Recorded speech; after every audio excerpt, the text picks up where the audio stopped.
not, but when the humidity is high, my hair gets kind of difficult to control and quite curly. So if you're ever looking for an indicator if it's very hot where I am, look to the hair. Now this is the last chapter on our Wikipedia reading of the feminism page. It's been quite interesting to do this series. I had no idea how long it would be at the start, but I don't want to leave anything out, especially in a topic which I don't know enough about.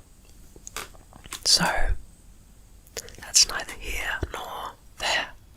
So, let's begin our reading. Last time I said that we're starting by looking at language.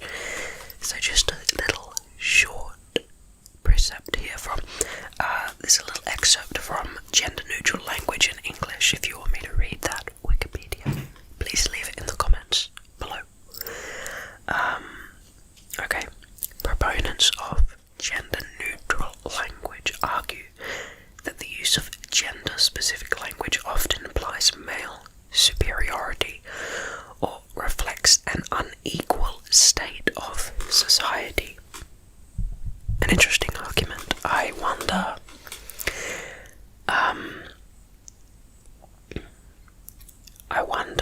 why, in some people's opinions, it might reflect that. Perhaps it's something which I am kind of unable to understand, being a male myself, how that might indicate superiority. I suppose I'd have to think about that. But if we look a little bit further down, there's a point which makes a little bit more sense to me. According to the Handbook of English Linguistics, generic masculine pronouns and gender-specific job titles are instances where English linguistic convention has historically treated men as prototypical of the human species. So, I guess if you, by default, are thinking of a male in the situation and using male language, like gender specific language, perhaps that does kind of put you skewed towards a framework where you're already favouring the male gender.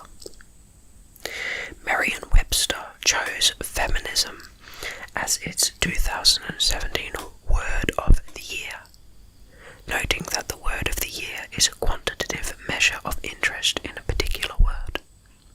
Now, what has its impact on theology been? I don't think I've thought about this before.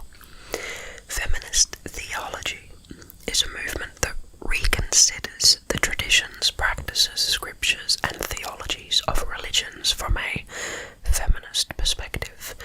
Some of the goals of feminist theology include increasing the role of women among the clergy and religious authorities, reinterpreting male-dominated imagery and language about God, determining women's place in relation to career and motherhood, and studying images of women in the religion's sacred texts.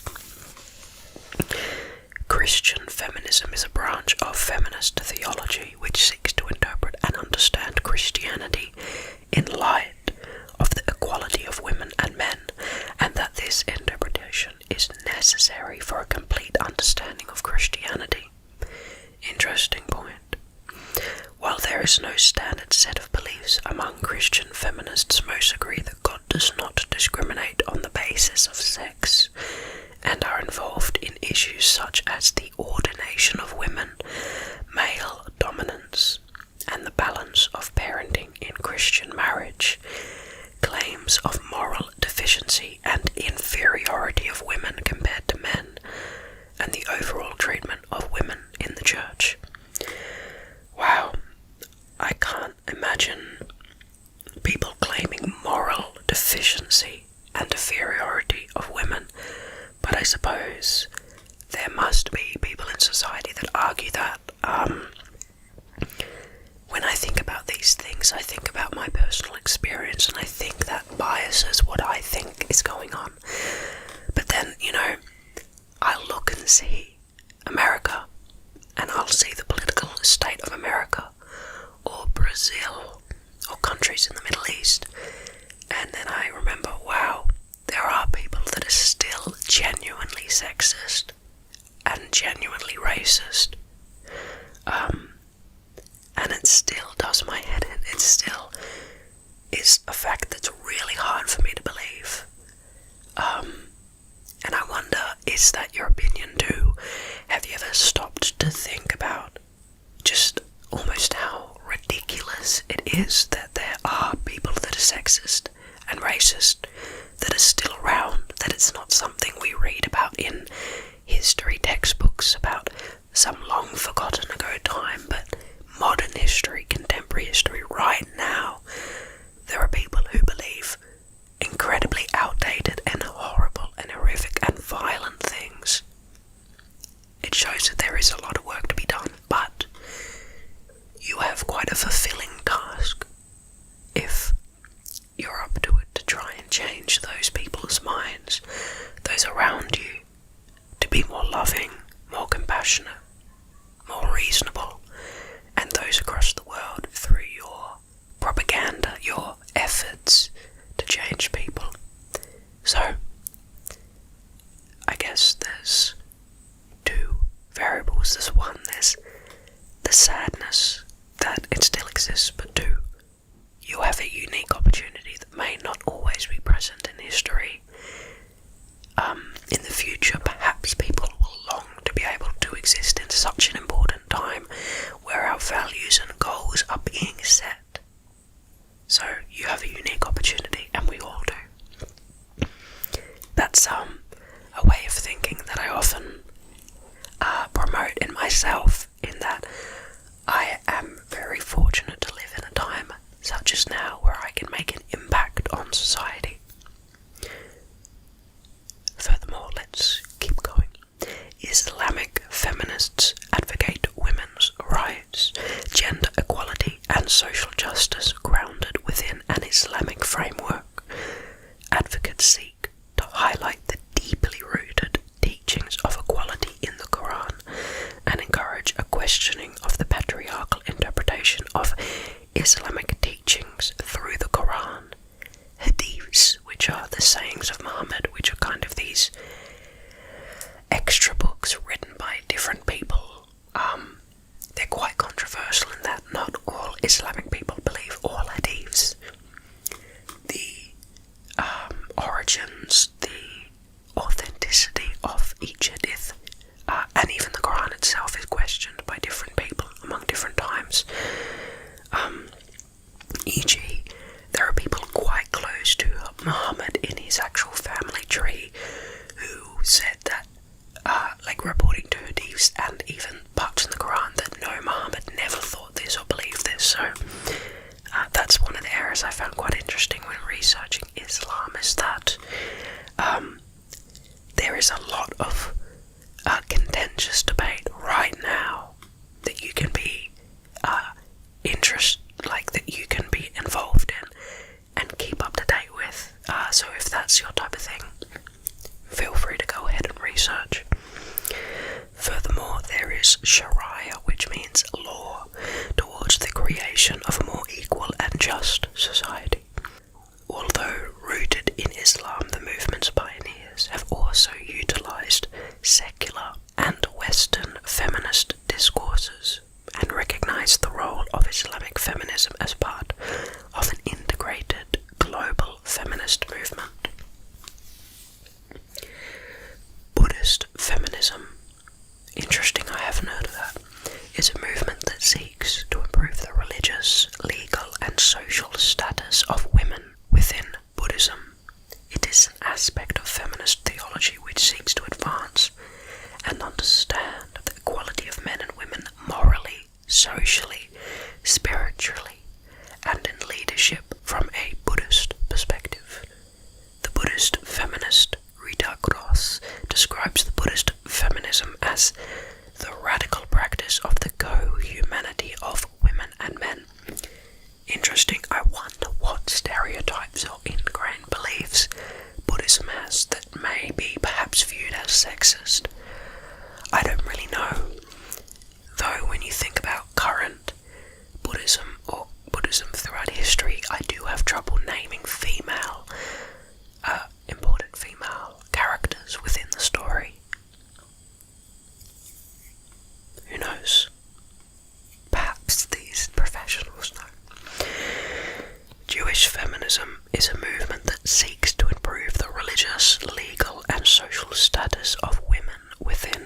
Judaism, and to open up new opportunities for religious experience and leadership for Jewish women. The main issues for early Jewish feminists in these movements were the exclusion from the all-male prayer group, or minyan, the exemption from positive time-bound mitzvot, and women's inability to function as witnesses to initiate divorce. That's not good. Many Jewish women have become leaders of feminist movements throughout their history. Dianic Wicca is a feminist-centered theology. Secular or atheistic feminists have engaged in feminist criticism of religion, arguing that many religions have oppressive rules towards women and misogynistic themes and elements in religious texts. Well, it's hard to argue the opposite of that, given that women's rights have been attained much later in history than the origins and contextual surroundings of when most religions were formed. It's hard to create a piece of text, of literature, of anything, of set of rules, without basing it on the surrounding context. And if you're thinking of Islam, Buddhism, the Bible, the Torah, the Quran, the Bhagavad Gita, they're all written in a time where people were intrinsically quite sexist. And so perhaps maybe some of the central themes which can be contextualized for a modern society may not have sexism rooted in it. The stories and contextual examples of things that happened at the time, like parables and stuff like that, you're probably not going to be able to separate the sexist elements out of them, even if you, of course, don't believe that they should be applied now. It probably would be a little bit heretical, a little bit offensive to remove out these sexist origins as well. So perhaps it's something that we're going to have to be very learned about when studying religion in the future.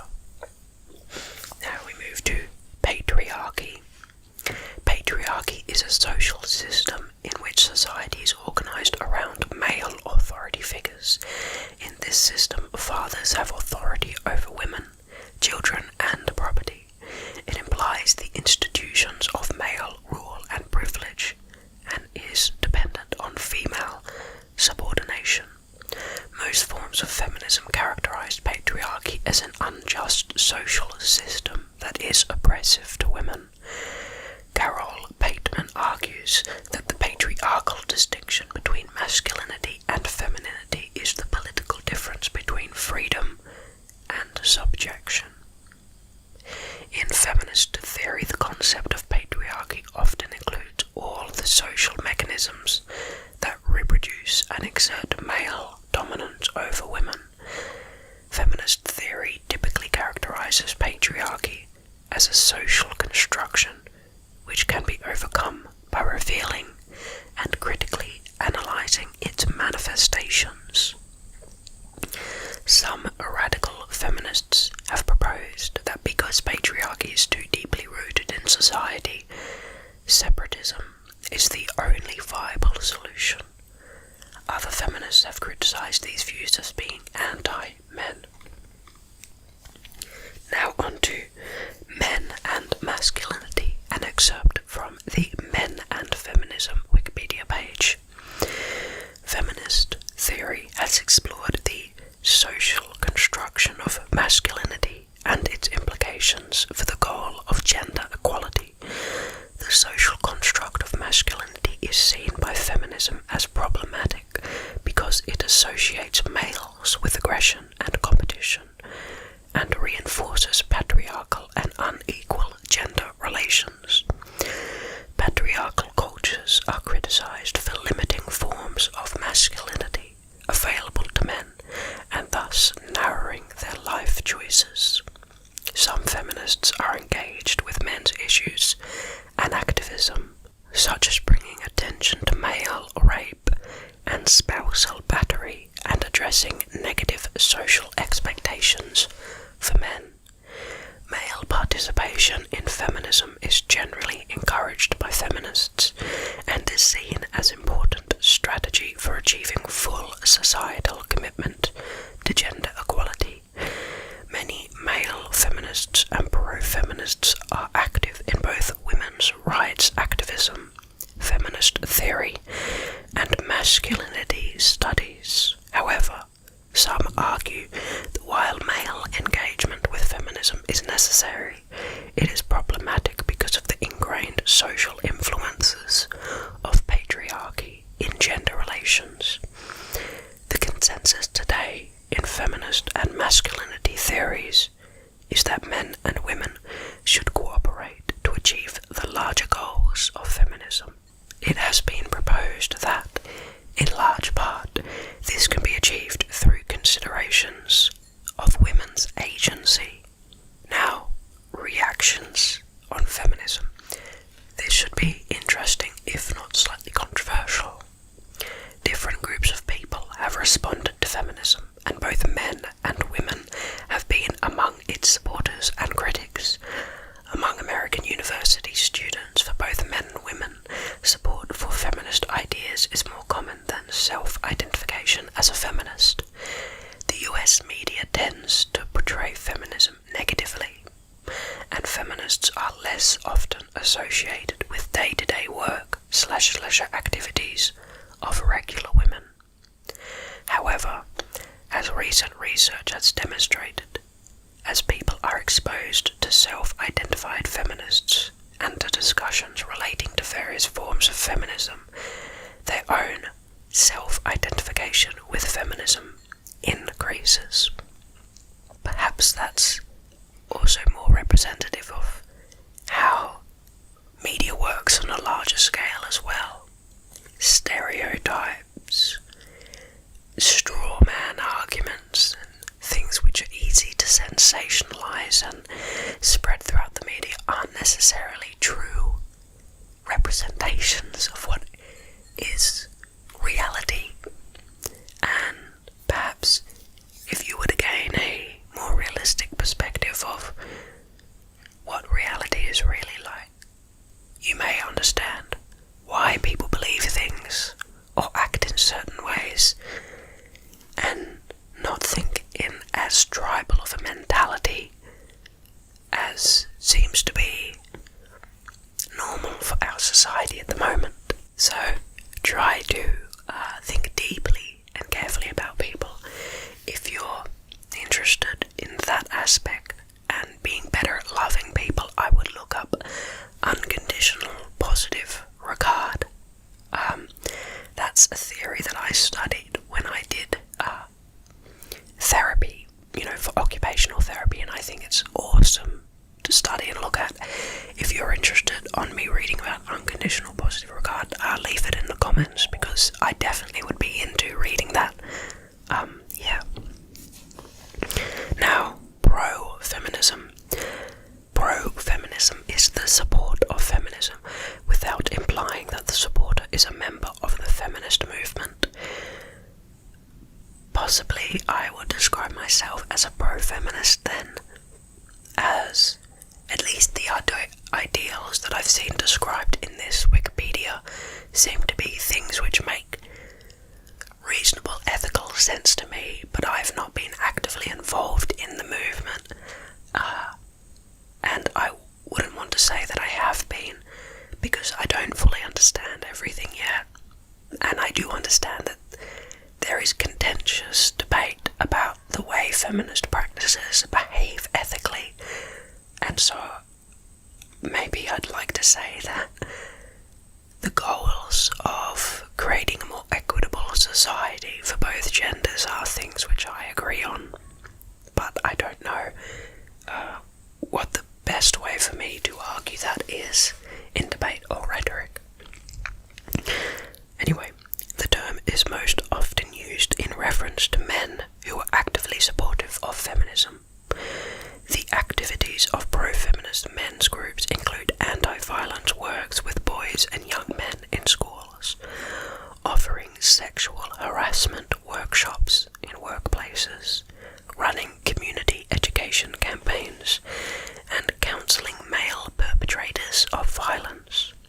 Pro-feminist men also may be involved in men's health, activism against pornography, including anti-pornography legislation, men's studies, and the development of gender equity curricula in schools. This work is sometimes in collaboration with feminists and women's services such as domestic violence and rape crisis centres. Now, anti-feminism and criticism of feminism. An excerpt from Anti-Feminism. Anti-feminism is an opposition to feminism in some or all of its forms. In the 19th century, anti-feminism was mainly focused on opposition to women's suffrage. Later, opponents of women's entry into institutions of higher learning argued that education was too great a physical burden on women. Other anti-feminists oppose women's entry into the labour force or their right to join unions, to sit on juries or obtain birth control and control of their sexuality. Some people have opposed feminism on the grounds that they believe it is contrary to the traditional values or religious beliefs. Anti-feminists argue, for example, that the social acceptance of divorce and non-married women is wrong and harmful, and that men and women are fundamentally different, and thus their different traditional roles in society should be maintained. Other anti-feminists oppose women's entry into the workforce, political office, and voting processes, as well as the lessening of male authority in families. Writers such as Camille Paglia, Christina Hoff Sommers, Jean Bethke Elstein, Elizabeth Fox, Genevieve Liza, Lucille Owens, and Daphne Bate oppose some forms of feminism, though they identify as feminists. They argue, for example, that feminism often promotes misandry and the elevation of women's interest above men's, and criticize radical feminist positions as harmful to both men and women. Daphne Bate and Noredecord argue that the term anti-feminist is used to silence academic debate about feminism. Interesting. Lisa Lucille Owens argues that certain rights extended exclusively to women are patriarchal because they relieve women from exercising a crucial aspect of their moral agency. Wow, that's quite a complicated, though unique and interesting argument. And now secular humanism. Secular humanism is an ethical framework that attempts to dispense with any unreasonable dogma of pseudoscience and superstition. Critics of feminism sometimes ask why feminism and not humanism. Some humanists argue, however, that the goal of feminists and humanists largely overlap, and the distinction is only in motivation. That seems logical. For example, a humanist may consider abortion in terms of utilitarian ethical frameworks, rather than considering the motivation of any particular woman in getting an abortion. In this respect, it is possible to be a humanist without being a feminist, but this does not preclude the existence of feminist humanism. Humanism plays a significant role in proto-feminism during the Renaissance period, in such that humanists made educated women a popular figure, despite the challenge to the male patriarchal organization of society. Interesting. Well, that is the end of that Wikipedia series. I found it quite interesting. One of the things I've actually found really interesting is this series has had the most controversial like-to-dislike ratio out of any that I've produced on either of my channels. I'm not exactly sure why that is.